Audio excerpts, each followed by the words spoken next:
Government ఎంప్లాయీని చూడండి, ఆలస్యంగా వస్తాడు. ఎందుకు ఆలస్యంగా వచ్చామంటే ఏమంటాడు తెలుసా? 10 నిమిషాలు అటు ఇటు అవుతుంది. అటు ఇటు అంటే ఎప్పుడు అటే అయింది, మరి ఇటు అవ్వలేదు.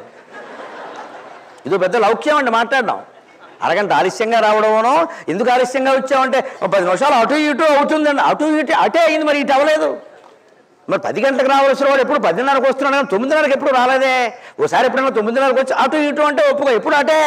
కానీ మాట ఏమంటాడంటే అటు ఇటు, పైగా ఆ సాయంత్రం అరగంట ముందే వెళ్ళిపోతుంది. వాళ్ళ ఆవిడ ఇంకో చోట ఉద్యోగం పికప్ చేసుకోవాలి. పికప్ అది పికప్ ఉంది ఇక్కడ. అందుకే వెళ్ళిపోతున్నామంటే ఒక అరగంట అటు ఇటు, మళ్ళీ అటు ఇటే. వచ్చేటప్పుడు అటు, వెళ్ళేటప్పుడు అటు, ఇట్లేదు. ఈ వంకలు ఉంటాయండి ఖచ్చితంగా, మంది కాదనుకోవడం వల్ల. అదే మన ఇంట్లో కూలివాడి చేత పని చేయించామండి, వాడు గంట ముందు వెళ్ళిపోతామంటే మనం ఒప్పుకుంటామండి?